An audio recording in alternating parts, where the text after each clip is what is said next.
सल्लल्लाहु अलैका या रसूल अल्लाह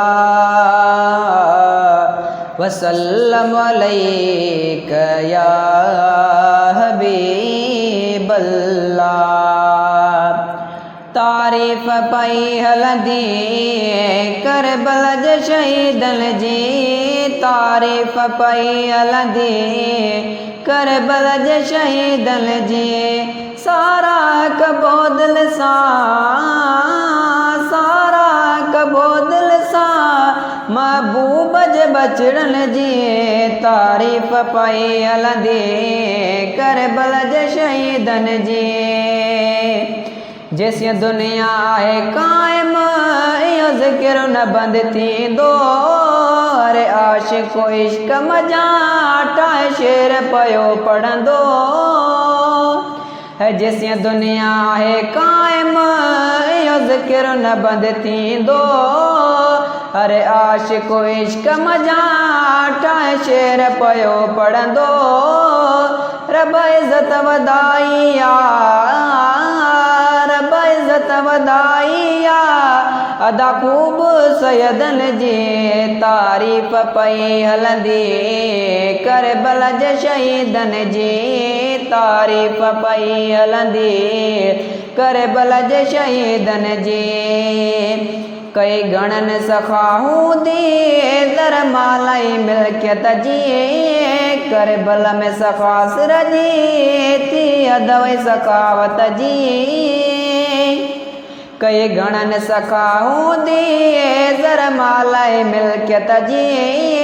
करबल में सखास रजी थी अदवई सखावत जी। सिर सदको दीन मता, सिर सदको दीन मता परवाह न ढुकड़न जी। तारीफ पई हलंदी करबल जे शहीदन जी। तारीफ पई हलंदी करबल जे शहीदन जी। कम अॼु बि आहे ताज़ो वयूं 14 सदियूं गुज़री। हिकु मिंट बि दुनिया खां न तो से न तूं विसरी। है गम अॼु बि आहे ताज़ो वयूं 14 सदियूं गुज़री।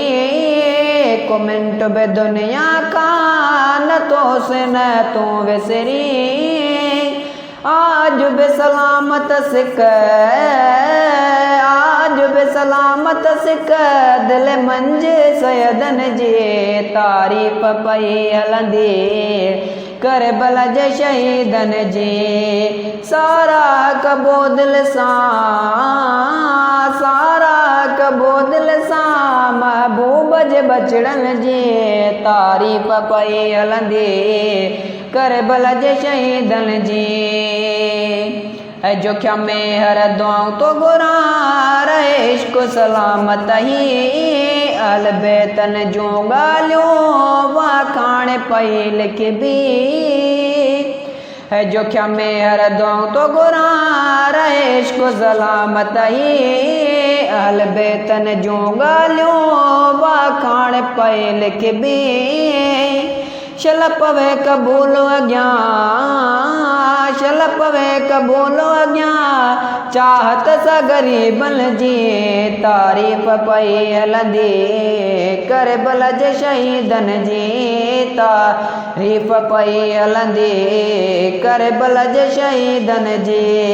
सारा कबो दिल सां, सारा कबो दिल सां महबूब जे बचड़न जी। तारीफ पई हलंदी करबल जे शहीदन जी।